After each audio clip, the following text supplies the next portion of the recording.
Good morning all. Today we are beginning with a new topic which is called petty cash book. So we've been talking about subdivision of journal, and under subdivision of journal the first subdivision we've learned is cash book. So we've learned about a few types of cash book like single column cash book, double column cash book, triple column cash book. Now we are moving on to petty cash book, which is also a category of cash book. So we'll see what a petty cash book is. So petty cash book, as the name denotes, petty എന്ന് പറയുമ്പോൾ നിങ്ങൾക്ക് അറിയാമല്ലേ. So petty cash book rightly indicates small payments. So cash book which include small payments only find place in petty cash book. So we are not talking about, because we have the original cash book, the main cash book, to record all cash payments and cash receipts. But in petty cash book we denote or we record payments of very small amounts. അതിനുവേണ്ടി മാത്രമാണ് നമ്മൾ petty cash book ചെയ്യുക. കാരണം it's just not to disturb the main cash book. Main cash ബുക്കിനെ വെറുതെ ചെറിയ എമൗണ്ടും വലിയ എമൗണ്ടും എല്ലാം കൂടി വരുമ്പോൾ മെയിൻ ക്യാഷ് ബുക്കിൽ അതൊരു കൺഫ്യൂഷൻ ആകും അല്ലേ. സോ അത് ഒഴിവാക്കാനായിട്ട് ചെറിയ എമൗണ്ട്സ് ഉള്ള പേയ്മെൻറ്റ്സ് എല്ലാം, റെസീറ്റ് എന്നതിനേക്കാളും ഉപരിയായിട്ട് പേയ്മെൻറ്റിനെ കുറിച്ചാണ് നമ്മൾ പറയുക. സോ ചെറിയ എമൗണ്ട് ഉൾപ്പെടുന്ന പേയ്മെൻറ്റ്സ് എല്ലാം നമ്മൾ വേറെ ഒരു ബുക്കിൽ മെയിൻറ്റെയിൻ ചെയ്യുകയും അതിൻ്റെ ബാലൻസ് നമ്മൾ ടൈംലി ആയിട്ട് മെയിൻ ക്യാഷ് ബുക്കിലേക്ക് ട്രാൻസ്ഫർ ചെയ്യുകയും ചെയ്യും. സോ ആ ഒരു പാറ്റേൺ ആണ് പെറ്റി ക്യാഷ് ബുക്കിൽ ഫോളോ ചെയ്യുക. സോ ഇവിടെ just like we have A main cashier, in petty cash book we have a petty cashier. So the person who maintains petty cash book is known as petty cashier. So as we said, it is to denote small cash payments. That is one thing you have to remember. Then petty cashier, the term petty cashier you have to remember. Then the system in which petty cash book is maintained is known as impress system. So the system of maintaining petty cash book is known as impress system. Impress system എന്താന്ന് ചോദിച്ചാൽ, at the beginning of the period, ഒരു മാസത്തിൻ്റെ തുടക്കമാകാം, the main cashier advances a certain amount to the petty cashier and he spends the amount for the period, and later at the end of the period the petty cashier, what he does is he submits a statement of expenses, what all he spent and how much he spent and all that. He submits it to the main cashier and the main cashier reimburses the amount spent by the petty cashier. So ഈ ഒരു സിസ്റ്റത്തിനെയാണ് നമ്മൾ Impress system എന്ന് വിളിക്കുക. അതായത് നിങ്ങൾക്ക് മനസ്സിലായിട്ടുണ്ടാവും, ഒരു പീരീഡിൻ്റെ തുടക്കം, ഒരു മാസത്തിൻ്റെ തുടക്കം എന്ന് വിചാരിക്കുക, മെയിൻ ക്യാഷ്യർ ഒരു തുക പെറ്റി ക്യാഷ്യർക്ക് കൊടുക്കും. സോ ആ ഒരു തുക വെച്ചിട്ടാണ് പെറ്റി ക്യാഷ്യർ ആ ഒരു മാസത്തെ എക്സ്പെൻസ് ഒക്കെ മീറ്റ് ചെയ്യുക, പെറ്റി എക്സ്പെൻസസ് ഒക്കെ മീറ്റ് ചെയ്യുക. അതിനുശേഷം ആ ഒരു മാസത്തിൻ്റെ അവസാനം എന്തുമാത്രമായിരുന്നു എക്സ്പെൻസ്, എങ്ങനെയൊക്കെയാണ് അയാൾ സ്പെൻഡ് ചെയ്തതെന്നൊക്കെയുള്ളൊരു സ്റ്റേറ്റ്മെൻറ്റ് മെയിൻ ക്യാഷ്യർക്ക് കൊടുക്കുകയും മെയിൻ ക്യാഷ്യർ അത്രയും തുക, എത്ര തുകയാണോ അയാൾ സ്പെൻഡ് ചെയ്തത്, അത് ഈ പെറ്റി ക്യാഷ്യർക്ക് റീഇംബേഴ്സ് ചെയ്യുകയും ചെയ്യും. സോ ഇത്രയും കാര്യങ്ങളാണ് പെറ്റി ക്യാഷ് ബുക്കിൽ സംഭവിക്കുക. സോ അതിനെയാണ് നമ്മൾ ഇംപ്രസ്ഡ് സിസ്റ്റം എന്ന് പറയുക. ഈ സിസ്റ്റത്തിനെയാണ് ഇംപ്രസ് സിസ്റ്റം എന്ന് പറയുക. സോ ഇവിടെ ഓർക്കേണ്ട വേറൊരു വേർഡാണ് ക്യാഷ് ഫ്ലോട്ട് അല്ലെങ്കിൽ ഇംപ്രസ്ഡ്. നമ്മൾ പറഞ്ഞു ഇംപ്രസ് സിസ്റ്റത്തിലാണ് ഇത് മെയിൻറ്റെയിൻ ചെയ്യാമെന്ന് പറഞ്ഞു അല്ലേ. So what is cash float, what is imprest എന്നൊക്കെ നിങ്ങൾ അറിയണം. So the fixed amount, we said the main cashier advances an amount to the petty cashier at the beginning of the period. ആ fixed എമൗണ്ടിനെയാണ് നമ്മൾ എന്തെന്ന് വിളിക്കുക, imprest അല്ലെങ്കിൽ cash float എന്ന് വിളിക്കുക.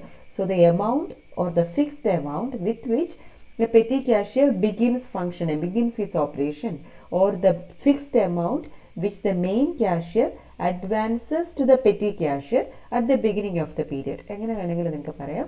The fixed amount with which a petty cashier begins and the fixed amount the main cashier advances to the petty cashier, that is known as cash float or impressed. ഇനി ഈ cash ബുക്കിനെ നമ്മൾ analytical cash book എന്നും വിളിക്കാറുണ്ട്. Analytical cash book എന്ന് വിളിക്കാൻ കാരണം എന്താണെന്ന് ചോദിച്ചാൽ, നമ്മൾ നേരത്തെ കണ്ടിട്ടുള്ള ക്യാഷ് ബുക്ക് എന്ന് പറയുന്നത് രണ്ട് സൈഡിലും equal amount columns, may be cash മാത്രമേ ഉള്ളെങ്കിൽ അങ്ങനെ, ബാങ്ക് കൂടി ഉണ്ടെങ്കിൽ 2 കോളം, ഡിസ്കൗണ്ട് ഉണ്ടെങ്കിൽ 3 കോളം, അങ്ങനെയാണ് അല്ലേ. പക്ഷേ ഇവിടെ അങ്ങനെയല്ല. നമ്മൾ ഡീറ്റെയിൽഡ് ഒരു അനാലിസിസ് നടത്തുന്നുണ്ട്. ഓരോ തുകയും ഏത് ഹെഡിലേക്കാണ് സ്പെൻഡ് ചെയ്തത് എന്നുള്ള ഒരു ഡീറ്റെയിൽഡ് എമൗണ്ട് കോളംസ് നമുക്കുണ്ട്. So we've got amount columns for each and every head of expense. ഏതൊക്കെ ഹെഡ് ഓഫ് എക്സ്പെൻസിലാണ് നമ്മൾ എക്സ്പെൻസ് മീറ്റ് ചെയ്തത്, അതിനെല്ലാം നമുക്ക് സെപ്പറേറ്റ് കോളംസ് ഉണ്ട്. അതുകൊണ്ടാണ് ഇതിനെ നമ്മൾ അനലിറ്റിക്കൽ ക്യാഷ് ബുക്ക് എന്ന് വിളിക്കുക. സോ എന്താണ് പെറ്റി ക്യാഷ് ബുക്ക് എന്ന് ചോദിച്ചാൽ, ഒന്ന് സമപ്പ് ചെയ്യാനായിട്ട് we can say petty cash book is the cash book maintained by the petty cashier to record accounts of all petty payments or of small amounts for a period. ഒരു പീരീഡിലേക്ക് petty cashier petty expenses അല്ലെങ്കിൽ small expenses ഒക്കെ record ചെയ്യാനായിട്ട് maintain ചെയ്യുന്ന ബുക്കിനെയാണ് നമ്മൾ petty cash book എന്ന് പറയുക. Okay, ഇനി ഈ ഒരു പെറ്റി ക്യാഷ് ബുക്കിൻ്റെ ഒരു ഫോർമാറ്റ് ഞാനിവിടെ കാണിക്കാം.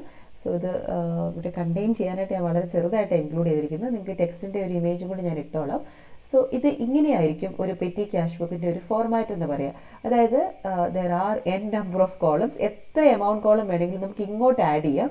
ഈ 4 കോളംസ് എന്ന് പറയുന്നതാണ് ഫിക്സ്ഡ് ആയിട്ടുള്ള columns. That is amount received, date, particulars, total payments. ഇതിന് ഒരു മാറ്റവും ഇല്ല. എമൗണ്ട് റിസീവ്ഡ് എന്ന് പറഞ്ഞാൽ amount received by the petty cashier from the main cashier, അതാണ് നമ്മൾ ആദ്യം ഡിനോട്ട് ചെയ്യേണ്ടത്. Then the date, particulars we denote what is the expense അല്ലെങ്കിൽ what was the amount spend for എന്നുള്ളതാണ് നമ്മൾ ഇവിടെ കാണിക്കുക. റിസീറ്റ് ആണെങ്കിൽ അതും നമ്മൾ കാണിക്കും, കാരണം മെയിൻ ക്യാഷിൻ്റെ കയ്യിൽ നിന്ന് റിസീവ് ചെയ്യുമ്പോൾ അതും ആ പർട്ടിക്കുലേഴ്സ് ആ ഹെഡ് എന്താണോ അത് നമ്മളിവിടെ കാണിക്കും. ടോട്ടൽ പേയ്മെൻറ്റ്സ് എന്ന് പറഞ്ഞാൽ എത്ര തുക നമ്മൾ സ്പെൻഡ് ചെയ്തു എന്നുള്ളതാണ് ഇവിടെ കാണിക്കുക. ദെൻ ഇങ്ങോട്ടുള്ള കോളംസ് എന്ന് പറയുന്നത് നമുക്ക് ഏതൊക്കെ ഹെഡ് വേണമെങ്കിലും ആഡ് ചെയ്യാം, അത് നമ്മളുടെ ഒരു ഇഷ്ടമാണ്. ഒരു കോമൺ ടൈപ്സിലുള്ളതൊക്കെയാണ് ഞാൻ ഇവിടെ പറഞ്ഞിരിക്കുക. അതിൻ്റെ കൂടെ നമുക്ക് ആഡ് ചെയ്യുന്നതിന് കുഴപ്പമൊന്നുമില്ല. So printing and stationery in one head is one head, postage and telegram another head, carriage and cartage another head, sundry expenses അല്ലെങ്കിൽ മിസ്ലേനിയസ് എക്സ്പെൻസസ് എന്നും പറയും, അതൊരു ഹെഡ്. ലെഡ്ജർ അക്കൗണ്ട്, ഏതെങ്കിലും വ്യക്തിക്ക് കൊടുത്തതാണെങ്കിൽ നമ്മൾ ലെഡ്ജർ അക്കൗണ്ട് അയാളുടെ അക്കൗണ്ടിനെ ഡെബിറ്റ് ചെയ്യുക എന്നുള്ള അർത്ഥത്തിൽ ലെഡ്ജർ അക്കൗണ്ട് എന്ന് എഴുതും. ദെൻ ട്രാവലിംഗ് എക്സ്പെൻസസ്, എന്തെങ്കിലുമൊക്കെ fair, bus fare, car fair, train fair എന്നൊക്കെ പറയുന്ന എല്ലാം ട്രാവലിംഗ് എക്സ്പെൻസസ്. ഇവിടെ ഒരു കോളം കൂടെ ഉണ്ട്, അതെനിക്ക് ഉൾപ്പെടുത്താൻ സ്ഥലമില്ലായിരുന്നു. റിമാർക്സ് എന്നാണ് അതിന് പറയുക. റിമാർക്സ് കോളത്തിൽ നമ്മൾ പ്രത്യേകിച്ച് ഒന്നും റെക്കോർഡ് ചെയ്യേണ്ട ആവശ്യമില്ല. ഇനി നിങ്ങൾക്ക് ഏതെങ്കിലും ഒരു ഐറ്റം, ഇപ്പോൾ നിങ്ങൾ ഒരു ഐറ്റം സൺട്രി എക്സ്പെൻസസിൽ ഉൾപ്പെടുത്തി എന്ന് വിചാരിക്കുക, ഇവിടെ ഉൾപ്പെടുത്തി. അപ്പോൾ നിങ്ങൾക്ക് അതിനകത്തൊരു സംശയമുണ്ടെങ്കിൽ നമുക്കത് വേണമെങ്കിൽ ഇവിടെ ഈ പറയുന്ന ഒരു റിമാർക്സ് കോളത്തിൽ നമുക്കത് വേണമെങ്കിൽ ഇൻഡിക്കേറ്റ് ചെയ്യാം. അല്ലെങ്കിൽ എന്തെങ്കിലും ലെഡ്ജർ ഫോളിയോ നമ്പറൊക്കെ ഉണ്ടെങ്കിൽ അത് ഇൻഡിക്കേറ്റ് ചെയ്യാം. അതിനുവേണ്ടിയാണ് റിമാർക്സ് കോളം. പക്ഷേ മെയിൻലി നമുക്കത് ഒന്നും ചെയ്യേണ്ട കാര്യമില്ല. സോ നമ്മൾ തുടങ്ങുന്നത് എങ്ങനെയാണെന്ന് ചോദിച്ചാൽ, ബാലൻസ് തന്നിട്ടുള്ള കേസ് ആണെങ്കിൽ we start with the balance അല്ലേ. സോ ബാലൻസ് ബ്രോട്ട് ഡൗൺ നമ്മൾ എഴുതുന്നു. എമൗണ്ട് റിസീവ്ഡിൻ്റെ സൈഡിൽ എഴുതാൻ കാരണം എന്താണെന്ന് വെച്ചാൽ അത് നമ്മുടെ കൈവശമുള്ള തുകയാണ് അല്ലേ. ഇങ്ങോട്ടുള്ള എല്ലാം പേയ്മെൻറ്റ്സ് ആണ്. അപ്പോൾ അവിടെ കാണിക്കാൻ പറ്റാത്തത് കൊണ്ടാണ് ബാലൻസ് ബ്രോട്ട് ഡൗൺ ഉണ്ടെങ്കിൽ ആ തുക ഇവിടെ കാണിക്കുന്നത്. ഞാൻ വെറുതെ ഒരു 25 റുപ്പീസ് ബാലൻസ് ബ്രോട്ട് ഡൗൺ ഉണ്ടെന്ന് കാണിച്ചു. അത് നിങ്ങൾക്കറിയാം, എന്തായാലും ബിഗിനിങ് ഓഫ് ദ മന്ത് ആണ് നമ്മളത് കാണിക്കേണ്ടത് അല്ലേ. എന്നിട്ട് അത് ഇവിടെ ഇക്കോട്ടൊന്നും ബാലൻസ് ബ്രോട്ട് ഡൗണിൻ്റെ എമൗണ്ട് വരേണ്ട കാര്യമില്ല, കാരണം it is balance we have with us. Then the next thing, എന്താണെങ്കിലും ഒരു beginning of the period the petty cashier receives amount from main cashier.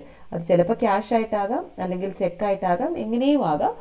ക്യാഷെന്നോ ബാങ്കെന്നോ ഉള്ള എമൗണ്ട് നമുക്ക് കൊടുക്കാം. ഏത് കൊടുത്താലും കുഴപ്പമൊന്നുമില്ല. You can either denote cash or bank. ആ എമൗണ്ടിൻ്റെ date എഴുതുക, എമൗണ്ട് റിസീവ്ഡ് നമ്മൾ ഇവിടെ കാണിക്കുക. സോ ഈ 2 എമൗണ്ട് മാത്രമേ മാക്സിമം ഈ എമൗണ്ട് റിസീവ്ഡ് കോളത്തിൽ വരാനുള്ളൂ. ഇവിടം വരെ ലാസ്റ്റ് ടോട്ടൽ ചെയ്യുന്നതല്ലാതെ, ടോട്ടൽ ചെയ്യുന്ന ഒഴിച്ചാൽ ഈ 2 എമൗണ്ട് മാത്രമേ എമൗണ്ട് റിസീവ്ഡ് കോളത്തിൽ വരാനുള്ളൂ. മിക്കവാറും ഇത് മാത്രമേ വരുള്ളൂ, the amount received from main cash. ചില കേസിലൊക്കെ ബാലൻസ് ബ്രോട്ട് ഡൗണും കൂടി വരും. ഓക്കെ, ഇനി അതിന് ശേഷമാണ് നമ്മൾ എക്സ്പെൻസ് എഴുതുക. അപ്പോൾ ഈ 3 കോളം എന്താണെങ്കിലും നമ്മൾ ഫില്ല് ചെയ്യണം ഓരോ എക്സ്പെൻസിൻ്റെ കേസിൽ. അതായത് ഡേറ്റ് എഴുതുക, എക്സ്പെൻസിൻ്റെ ഹെഡ് എഴുതുക, ടോട്ടൽ പേയ്മെൻറ്റ്സ് കോളത്തിൽ ആ എക്സ്പെൻസ് എഴുതുക. ഇത് ഇൻവേരിയബിളി ഏത് എക്സ്പെൻസ് ആണെങ്കിലും സംഭവിക്കേണ്ട കാര്യമാണ്. So we have to write the date, we have to write the expense, we have to write the amount in the total payment column, no matter what happens. Okay. പിന്നീട് എന്ത് ചെയ്യണം, ഈ പറയുന്ന amount ഏത് specific ഹെഡിലാണോ വരേണ്ടത് അവിടെയും കൂടി നമ്മൾ ഡിനോട്ട് ചെയ്യണം. അതായത് ഫോർ എക്സാമ്പിൾ സ്റ്റേഷനറി ആണെങ്കിൽ ഡേറ്റ് എഴുതി, സ്റ്റേഷനറി എന്ന് എഴുതി, ടോട്ടൽ പേയ്മെൻറ്റ്സ് എഴുതി. അതിനുശേഷം നിങ്ങൾക്കറിയാം സ്റ്റേഷനറി എന്ന് പറയുന്നത് പ്രിൻറ്റിംഗ് ആൻഡ് സ്റ്റേഷനറിയിലാണ് വരിക. സോ ആ കോളത്തിലും കൂടി നമ്മളത് ഡിനോട്ട് ചെയ്യുന്നു. ഓക്കെ, പ്രിൻറ്റിംഗ് 5th പ്രിൻറ്റിംഗ് ഉണ്ടെങ്കിൽ ഡേറ്റ് എഴുതി, പ്രിൻറ്റിംഗ് എന്ന് എഴുതി, ടോട്ടൽ പേയ്മെൻറ്റ് കോളത്തിൽ ആ എമൗണ്ട് എഴുതി. അതിനുശേഷം എഗെയിൻ പ്രിൻറ്റിംഗ് ആൻഡ് സ്റ്റേഷനറിയിൽ ആ എമൗണ്ട് കാണിക്കുന്നു. 8th ടാക്സി ഫെയർ ആണുള്ളത്. So date, taxi fair, total payment column we have return 30 rupees. ഇനി അത് എവിടെ റെക്കോർഡ് ചെയ്യണം? നേരെ നമ്മൾ തന്നെ ഒന്ന് ആലോചിക്കുക എവിടെ റെക്കോർഡ് ചെയ്യണമെന്ന്. ടാക്സി ഫെയർ എന്ന് പറയുമ്പോൾ ട്രാവലിംഗ് എക്സ്പെൻസ് എന്നുള്ള കോളത്തിലാണ് നമ്മൾ ഡിനോട്ട് ചെയ്യേണ്ടത്. അതാണ് ഈ 30 ഇവിടെ ഡിനോട്ട് ചെയ്തത്. ഓക്കെ, ഇനി ക്യാരിയേജ് എന്ന് പറയുന്നത് നമ്മൾ ഈ എന്താ പറയുക, നമ്മൾ ചുമട്ടുകൂലി എന്നൊക്കെ ഉള്ളതാണ് അല്ലെ, ക്യാരിയേജ് കാർട്ടേജ് എന്നൊക്കെ ഉള്ളത്. സോ ക്യാരിയേജ് എന്ന് എഴുതി, ഡേറ്റ് എഴുതി, ടോട്ടൽ പേയ്മെന്റ് കോളത്തിൽ എമൗണ്ട് എഴുതി, we should have a specific column for carriage and cartage. അത് അവിടെ നമ്മൾ ഡിനോട്ട് ചെയ്തു. Okay, then service charge. Service charge എന്ന് എഴുതി, we have written the date, we have written the amount in the total payment column.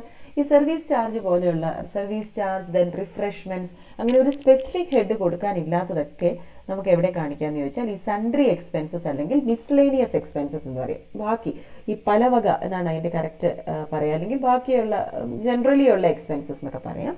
So അതൊക്കെ നമുക്ക് ഈ sundry expense കോളത്തിൽ കാണിക്കാം. ഇനി ഒരു ഐറ്റം നിങ്ങൾ സൺട്രി എക്സ്പെൻസ് കോളത്തിൽ കാണിച്ചു പോയി എന്ന് വിചാരിച്ച ഒരു തെറ്റുമില്ല, ഏതെങ്കിലും ഒരു ഹെഡിലൂടെ കാണിക്കണം എന്ന് മാത്രമേ ഉള്ളൂ. ആസ് ഫർ ആസ് പോസിബിൾ അത് ലോജിക്കൽ ആയിട്ടുള്ള ഒരു കണക്ഷനിലൂടെ കൊടുക്കാനായിട്ട് ശ്രമിക്കുക, അത്രേ ഉള്ളൂ. അതിനകത്തൊരു ഹാർഡ് ആൻഡ് ഫാസ്റ്റ് റൂൾ ഒന്നുമില്ല, അവിടെ കൊടുത്തു ഇവിടെ കൊടുത്തു എന്ന് പറഞ്ഞിട്ടൊരു പ്രശ്നമൊന്നുമില്ല. We have to write it in the total payment column and any of these columns as well, അത്രേ ഉള്ളൂ. നമുക്കത് പറ്റുന്ന പോലെ നമ്മളൊന്ന് ഒരു ലിങ്ക് കൊടുക്കാനായിട്ട് ശ്രമിക്കുക, അത്രയേ ഉള്ളൂ. Now advance given. Advance given എന്ന് പറയുന്നത് നമ്മൾ എമൗണ്ട് എഴുതി, ടോട്ടൽ പേയ്മെന്റ് കോളത്തിൽ അഡ്വാൻസ് ഗിവൻ എഴുതി, ഡേറ്റ് എഴുതി. ഇനി അഡ്വാൻസ് ഗിവൻ എന്ന് പറയുന്ന ഒരു സ്പെസിഫിക് ഹെഡിലേക്ക് നമുക്ക് കൊടുക്കാൻ പറ്റാത്തത് കൊണ്ടാണ് നമ്മളത് ലെഡ്ജർ അക്കൗണ്ടിൽ നിന്ന് കൊടുക്കുക. കാരണം ആർക്കാണോ അഡ്വാൻസ് കൊടുത്തത് അവർ ഡെറ്റർ ആണ് അല്ലേ, സോ അവരുടെ കൺസേൺഡ് അക്കൗണ്ടിനെയാണ് ഡെബിറ്റ് ചെയ്യുക എന്നുള്ളതിനാണ് നമ്മൾ ഈ ലെഡ്ജർ അക്കൗണ്ടിൽ നിന്ന് കൊടുക്കുക. It can be Ram's account, Sita's account, Lakshman's account, ആരുടെ അക്കൗണ്ട് വേണേലും ആകാം. സോ ആ ഒരു പർട്ടിക്കുലർ അക്കൗണ്ടിനെ നമ്മൾ ഡെബിറ്റ് ചെയ്യുന്നു എന്നുള്ള അർത്ഥത്തിലാണ് നമ്മൾ ലെഡ്ജർ അക്കൗണ്ട് എന്ന് കൊടുക്കുക. ഓക്കെ, സോ ആർക്കെങ്കിലും അഡ്വാൻസ് കൊടുത്തു എന്നാണെങ്കിൽ അത് ലെഡ്ജർ അക്കൗണ്ട് എന്ന് കാണിക്കുക. റിഫ്രഷ്മെന്റ്സ് എന്നൊക്കെ ആണെങ്കിൽ നമുക്ക് സൺട്രി എക്സ്പെൻസസ് എന്ന് കാണിക്കാം. Then stamps. സ്റ്റാമ്പ്സ് ഇപ്പോൾ പ്രിന്റിങ്, പോസ്റ്റേജ് എന്നോ ടെലിഗ്രാം എന്നോ ഒക്കെ തന്നെ സ്പെസിഫിക്കലി തരും. പോസ്റ്റേജ് എന്നോ ടെലിഗ്രാം എന്നൊക്കെ സ്പെസിഫിക്കലി തന്നാൽ നമുക്കറിയാം അത് ഈ ഹെഡിലാണ് വരേണ്ടതെന്ന്. അതുപോലെ തന്നെയാണ് ഈ സ്റ്റാമ്പ്സ് എന്ന് പറയുന്നതും അല്ലേ. സ്റ്റാമ്പ്സ് എന്ന് പറയുന്നതും അപ്പോൾ എവിടെ വരണം? പോസ്റ്റേജ് ആൻഡ് ടെലിഗ്രാമിൻ്റെ അണ്ടറിൽ വരണം. ദെൻ ഡേറ്റ് എഴുതണം, സ്റ്റാമ്പ്സ് എഴുതണം, ടോട്ടൽ പേയ്മെന്റ് കോളത്തിൽ വരണം. ഓക്കെ, ഇത് നിങ്ങൾക്ക് ജസ്റ്റ് ഒരു ബ്രീഫിംഗ് തരാനായിട്ടാണ്. ഇനി പല ഐറ്റംസും വായിക്കുമ്പോൾ നിങ്ങൾക്ക് കൺഫ്യൂഷൻ വരും, ഇത് എവിടെ വരും അതെവിടെ വരും എന്നൊക്കെ നിങ്ങൾക്ക് ഡൗട്ട് വരും. അപ്പോൾ ആസ് വെൽ ആസ് പോസിബിൾ ഒന്ന് ഈ പറയുന്ന ഹെഡ്സ് ഒക്കെ എന്താണെങ്കിലും ഉണ്ടാവേണ്ടതാണ്. Printing and stationery, postage and telegram, carriage and cartage, sundry expenses or miscellaneous expenses, ledger account, travelling expenses, ഇത്രയും ഹെഡ്സ് എന്താണെങ്കിലും വരണം. പിന്നെ ഏതെങ്കിലുമൊക്കെ നിങ്ങൾക്ക് അപ്രോപ്രിയേറ്റ് ആയിട്ട് തോന്നുന്നുണ്ടെങ്കിൽ നിങ്ങൾക്ക് ഒരു ഹെഡ് ആഡ് ചെയ്യാം, ഒരു കുഴപ്പമില്ല. ലാസ്റ്റ് ഒരു റിമാർക്ക് കോളം കൂടി വരണം, ഞാൻ ഉൾപ്പെടുത്തിയിട്ടില്ല. നമ്മളുടെ സ്ട്രക്ചറിൻ്റെ ആ ഒരു ഫോർമാറ്റിൻ്റെ ഭാഗമായിട്ടൊരു റിമാർക്ക് കോളം കൂടി വരാനുണ്ട് എന്നോർക്കുക. പിന്നെ ഇപ്പോൾ എന്തെങ്കിലും ഈ സ്റ്റേഷനറി എന്ന് പറയുമ്പോൾ തന്നെ നമുക്ക് ബുക്സ്, പെൻസിൽസ്, പേപ്പേഴ്സ്, ക്ലിപ്സ് എന്നൊക്കെ പറഞ്ഞ് പറയാം. ഓക്കെ, പിൻ എന്നൊക്കെ പറഞ്ഞാൽ അതെല്ലാം സ്റ്റേഷനറിയിലാണ് വരിക എന്നോർക്കുക. അങ്ങനെ ഒരു സിംപ്ലി ഒരു മീനിങ് വൈസ് ലോജിക്കൽ കണക്ഷൻ മാത്രം നിങ്ങൾ ആലോചിച്ചാൽ മതി. സോ ഇത്രയൊക്കെ കഴിഞ്ഞാൽ എല്ലാ ട്രാൻസാക്ഷൻസ് നമ്മൾ എൻ്റർ ചെയ്ത് കഴിഞ്ഞാൽ അടുത്തതായിട്ട് നമ്മൾ ചെയ്യുന്നതാണ് ഇത്, ടോട്ടൽ കോളം. ഓരോ എമൗണ്ട് കോളത്തിനും ടോട്ടൽ ഇടുക. അതായത് ടോട്ടൽ പേയ്മെൻറ്റിൻ്റെ ടോട്ടൽ 155 rupees. ഇത് വെറുതെ ആഡ് ചെയ്യുക, 155 നമുക്ക് കിട്ടും. പ്രിന്റിംഗ് ആൻഡ് സ്റ്റേഷനറിയുടെ ടോട്ടൽ ഇവിടെ ഇടുക, പോസ്റ്റേജ് ആൻഡ് ടെലിഗ്രാമിൻ്റെ ടോട്ടൽ ഇവിടെ ഇടുക. അങ്ങനെ ഓരോന്നിൻ്റെയും ടോട്ടൽ നമ്മൾ അതാത് കോളത്തിൻ്റെ താഴെ കൊടുക്കുന്നു. സോ ഇങ്ങനെ ടോട്ടൽ ചെയ്ത് കിട്ടുന്ന 155 തന്നെ ആയിരിക്കണം തീർച്ചയായിട്ടും ഇങ്ങനെ ടോട്ടൽ ചെയ്യുമ്പോഴും കിട്ടുക. കാരണം നമ്മളെല്ലാം കറക്റ്റായിട്ട് ഏതെങ്കിലും ഒരു എമൗണ്ട് കോളത്തിലൂടെ റെക്കോർഡ് ചെയ്തിട്ടുണ്ടെങ്കിൽ ഇതിൻ്റെ ടോട്ടൽ എന്ന് പറയുന്നത് ഈ 155 തന്നെയാണ് അല്ലേ. സോ ഈ ടോട്ടലും 155 ആയിരിക്കും, ഈ ടോട്ടലും 155 ആയിരിക്കും. ഇനി അതിനുശേഷം നമുക്ക് എല്ലാത്തിലും അറിയാം നമുക്കൊരു ബാലൻസ് ക്യാരി ഡൗൺ ഫിഗർ വരും. ബാലൻസ് ക്യാരി ഡൗൺ എന്ന് പറയുന്നത് നമ്മൾ എന്തുമായിട്ട് കമ്പയർ ചെയ്യേണ്ടതെന്ന് ചോദിച്ചാൽ ഇവിടെ നമുക്ക് ടോട്ടൽ എത്രയുണ്ട്? നമ്മുടെ കൈവശം ഉണ്ടായിരുന്നത് 225 rupees ആണ്. സോ അത് നമ്മൾ ബാലൻസ് ക്യാരി ഡൗൺ നമ്മൾ ചെയ്യേണ്ടത് എന്താണെന്ന് വെച്ചാൽ ആദ്യം ബാലൻസ് ക്യാരി ഡൗൺ എഴുതി ഡേറ്റും എഴുതിയിട്ട് അതിന് നെക്സ്റ്റ് ലൈനിൽ നമ്മൾ ടോട്ടൽ എമൗണ്ട് എഴുതുക 225. ഈ കോളം നമ്മൾ ഫില്ല് ചെയ്യാൻ മറക്കരുത്. എമൗണ്ട് റിസീവ്ഡ് കോളത്തിൽ 225 എഴുതുന്നു, അതിനുശേഷം ടോട്ടൽ പേയ്മെന്റ് കോളത്തിലും 225 എഴുതുന്നു. ഓക്കെ, എന്നിട്ട് ഈ ഡിഫറൻസ് 225 മൈനസ് 155 എന്താണോ അതാണ് നമ്മളിവിടെ കാണിക്കുക. 225 നിന്ന് 155 കുറയ്ക്കുമ്പോൾ വി ഗെറ്റ് ₹70 അല്ലേ. സോ അത് നമ്മൾ ഇവിടെ കാണിക്കുന്നു. ഇത്രയും കാര്യങ്ങളാണ് ഇവിടെ സംഭവിക്കേണ്ടത്. നിങ്ങൾക്ക് മനസ്സിലായിരുന്നു ഒന്നുകൂടെ ഓർത്ത് നോക്കി. We denote the amount received in the beginning portion. ആദ്യം തന്നെ എമൗണ്ട് റിസീവ്ഡ് കാണിക്കും, ഡേറ്റ് റെക്കോർഡ് ചെയ്യും, പർട്ടിക്കുലേഴ്സ് റെക്കോർഡ് ചെയ്യും. അതിനുശേഷം ഓരോ എക്സ്പെൻസിലും തീർച്ചയായിട്ടും ഈ 3 കാര്യങ്ങൾ റെക്കോർഡ് ചെയ്യും: date, amount of expense and what will be the head of expense. അതിനുശേഷം ആ എമൗണ്ട് നമ്മൾ ഇതിൽ ഏതെങ്കിലും ഒരു കോളത്തിലേക്ക് ഇവിടെ അലോക്കേറ്റ് ചെയ്യും. അത് ഏത് കോളം വേണമെങ്കിലും എങ്ങനെ വേണമെങ്കിലും നിങ്ങൾക്ക് ചെയ്യാം. മസ്റ്റായിട്ടും ഉണ്ടാവേണ്ട കുറേ കാര്യങ്ങളാണ് എന്നോട് പറഞ്ഞത്. ഏതെങ്കിലും ഒരു ക്വസ്റ്റ്യനിൽ ക്യാരേജ് ഇല്ലെങ്കിൽ നിങ്ങൾ ക്യാരേജ് ഒഴിവാക്കാം.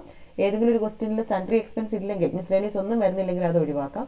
ട്രാവലിംഗ് എക്സ്പെൻസ് ഇല്ലെങ്കിൽ അത് ഒഴിവാക്കാം. ക്വസ്റ്റ്യനിലുള്ള ഇതുമായിട്ട് ബന്ധപ്പെട്ട് മാത്രം നമ്മൾ ഇതൊക്കെ ഇവിടെ റെക്കോർഡ് ചെയ്യുന്നു. ആദ്യം ക്വസ്റ്റ്യൻ ഒന്ന് വായിച്ച് നോക്കിയിട്ട് ഏതൊക്കെ കോളംസ് വേണം എന്ന് നമ്മളൊന്ന് തീരുമാനിക്കുക. അതിനുശേഷം ഓരോ എമൗണ്ടും ഈ ഒരു പർട്ടിക്കുലർ ടോട്ടൽ പേയ്മെൻറ്റ് കോളത്തിലും കൊടുക്കണം, കൺസേൺഡ് ഹെഡിൻ്റെ കോളത്തിലും കൂടി കൊടുക്കണം. അതിനുശേഷം ടോട്ടൽ പേയ്മെൻറ്റ് കോളം ടോട്ടൽ ചെയ്യുക, ടോട്ടൽ പേയ്മെൻറ്റ് കോളം ടോട്ടൽ ചെയ്യുക, ഓരോ എമൗണ്ട് കോളംസും ടോട്ടൽ ചെയ്യുക. എമൗണ്ട് റിസീവ്ഡ് കോളത്തിൻ്റെ ടോട്ടൽ ഒരു ലൈൻ വിട്ടിട്ട് എമൗണ്ട് റിസീവ്ഡ് കോളത്തിൻ്റെ ടോട്ടൽ എഴുതുക. അത് തന്നെ ഇവിടെയും എഴുതുക. ആ ഡിഫറൻസ് ആയിരിക്കും ബാലൻസ് ക്യാരി ഡൗൺ ആയിട്ട് വരിക. ഓക്കെ, ഇതുകൊണ്ട് തീർന്നില്ല, കുറച്ചുകൂടെ ഡിനോട്ട് ചെയ്യാനുണ്ട്. അത് നമുക്കിവിടെ സ്പേസ് ഇല്ല, നമുക്കിവിടെ നോക്കാം. സോ നമ്മളിവിടെ ബാലൻസ് ക്യാരി ഡൗൺ, ഇത് വേറൊരു ക്വസ്റ്റ്യൻ ആണ്. ഈ ക്വസ്റ്റ്യനിൽ എന്താണെന്ന് ചോദിച്ചാൽ, വേറൊരു ക്വസ്റ്റ്യൻ എന്ന് വെച്ചാൽ ഞാൻ ജസ്റ്റ് നിങ്ങളൊന്ന് മനസ്സിലാക്കിക്കാനായിട്ട്, ഇവിടെ നമുക്ക് ബാലൻസ് ബ്രോഡ് ഡൗൺ ഉണ്ടായിരുന്നു അല്ലേ? എല്ലാ കേസിലും അത് ഉണ്ടാവണമെന്നില്ല. ചില കേസിൽ ബാലൻസ് ബ്രോഡ് ഡൗൺ കാണില്ല. അപ്പോൾ നമ്മൾ എന്ത് വെച്ച് സ്റ്റാർട്ട് ചെയ്യും? വെറുതെ the cash received or cash or bank എന്ന് പറഞ്ഞാൽ നമ്മൾ cash received from main cashier മാത്രം കാണിക്കും. ബാക്കി എല്ലാം സെയിം ആസെറ്റ്. സോ ഈ കേസിൽ ബാലൻസ് ബ്രോഡ് ഡൗൺ ഇല്ലാത്തത് കൊണ്ട് 45 റുപ്പീസാണ് ബാലൻസ് ക്യാരി ഡൗൺ വരിക. അതിനുശേഷം നമ്മൾ എന്ത് ചെയ്യണം? നമുക്കറിയാം ഈ ബാലൻസ് ക്യാരി ഡൗൺ നെക്സ്റ്റ് കോളത്തിലേക്ക് നമുക്കത് ബ്രോഡ് ഡൗൺ ചെയ്യണം അല്ലേ? അപ്പോൾ പേയ്മെൻറ്റ് സൈഡിൽ നിന്ന് ബ്രോഡ് ഡൗൺ ചെയ്യാന്ന് പറഞ്ഞാൽ എന്താ? നമ്മുടെ കൈവശമാണെന്ന് കാണിക്കണം. അതുകൊണ്ടാണ് നമ്മൾ ഇവിടെ എമൗണ്ട് റിസീവ്ഡ് അല്ലെങ്കിൽ amount we have in our hand എന്ന് കാണിക്കാനാണ് ഈ 45 റുപ്പീസ് നമ്മൾ ഇങ്ങോട്ട് എടുത്തെഴുതുക. സോ February 1st നെക്സ്റ്റ് മന്തിൻ്റെ ബിഗിനിങ്ങിൽ ബാലൻസ് ക്യാരി ഡൗൺ എപ്പോഴും ലാസ്റ്റ് ഡേറ്റ് ആയിരിക്കും, ബാലൻസ് ബ്രോഡ് ഡൗൺ എപ്പോഴും ഫസ്റ്റ് ഡേറ്റ് ആയിരിക്കും. ബാലൻസ് ബ്രോഡ് ഡൗൺ എന്ന് എഴുതുന്നു, എമൗണ്ട് റിസീവ്ഡ് കോളത്തിൽ എമൗണ്ട് എഴുതുന്നു. ഇതാണ് ഏറ്റവും നമ്മൾ മറന്നു പോരുതാത്തൊരു കാര്യം. ടു ബാങ്ക് അല്ലെങ്കിൽ ബാങ്ക് എന്ന് പറഞ്ഞ അല്ലെങ്കിൽ ക്യാഷ് എന്ന് പറഞ്ഞ് നമ്മൾ കാണിക്കേണ്ട തുക 155 ആണ്. അതെന്താണ്? നമുക്ക് എപ്പോഴും ഒരു ഫിക്സ്ഡ് എമൗണ്ട് വേണം നമ്മൾ പറഞ്ഞു അല്ലേ? എന്നിട്ട് നമ്മൾ എന്താ പറഞ്ഞത്? Whatever we spend the main cashier reimburses എന്ന് പറഞ്ഞു. 155 രൂപയാണ് നമ്മൾ സ്പെൻഡ് ചെയ്തത്. ആ 155 രൂപ അയാൾ റീഇംബേഴ്സ് ചെയ്യുന്നു എന്നുള്ളതാണ് നമ്മൾ ബാങ്ക് എന്ന് പറഞ്ഞ് കാണിക്കുന്നത്. സോ ടോട്ടൽ പറഞ്ഞാൽ നമ്മുടെ കൈവശം 200 രൂപ ഉണ്ടായിരുന്നെങ്കിൽ 200 രൂപ തന്നെ ഇവിടെയും കാണും. ഈ കേസിലാണെങ്കിൽ നമ്മൾ എന്ത് ചെയ്യും? ബാലൻസ് ബ്രോഡ് ഡൗൺ 70 കാണിക്കും, റീഇംബേഴ്സസ് എന്ന് പറഞ്ഞ് 155 കാണിക്കും. ഓക്കെ, സോ അത് നമ്മൾ നോക്കിയാൽ മതി, എങ്ങനെയാണെന്നുള്ളത് നോക്കിയാൽ മതി. സോ എത്രയാണോ എമൗണ്ട് സ്പെൻഡ് ചെയ്ത് 155 ആണ്. ആ 155 റുപ്പീസ് നമുക്ക് എഗെയിൻ മെയിൻ ക്യാഷയുടെ കയ്യിൽ നിന്ന് കിട്ടുന്നതായിട്ട് ഇത്രയും കൂടി ചെയ്യുമ്പോഴാണ് അത് കംപ്ലീറ്റ് ആവുക. പലവരും ചിലർ ഇത് മാത്രം ടോട്ടൽ ചെയ്തിടും, ബാലൻസ് ക്യാരി ഡൗൺ എഴുതില്ല. ചിലർ ഇവിടം വരെ ചെയ്യും, ചിലർ ഇത് കംപ്ലീറ്റ്ലി വിടും, ചിലർ ബാലൻസ് ബ്രോഡ് ഡൗണും കൂടി എഴുതും. സോ ഈ പറയുന്ന ബാങ്കും കൂടി എഴുതുമ്പോൾ മാത്രമേ ഉള്ളൂ അത് കംപ്ലീറ്റ് ആവുന്നുള്ളൂ. സോ ഇത്രയും കാര്യങ്ങളൊന്ന് ഓർത്ത് വെക്കുക. വീഡിയോ ക്ലിയർ ആയിട്ട് കാണുക. ഞാൻ ഇമേജ് ഒന്ന്, ഇതിൻ്റെ പേജസ് ഞാനൊന്ന് ഷെയർ ചെയ്തേക്കാം ടെക്സ്റ്റിലെ. സോ അതുകൂടി നോക്കി നിങ്ങൾ മനസ്സിലാക്കുക. എന്തെങ്കിലും ഡൗട്ട് ഉണ്ടെങ്കിൽ ചോദിക്കാം. Okay, so thank you so much for listening. By.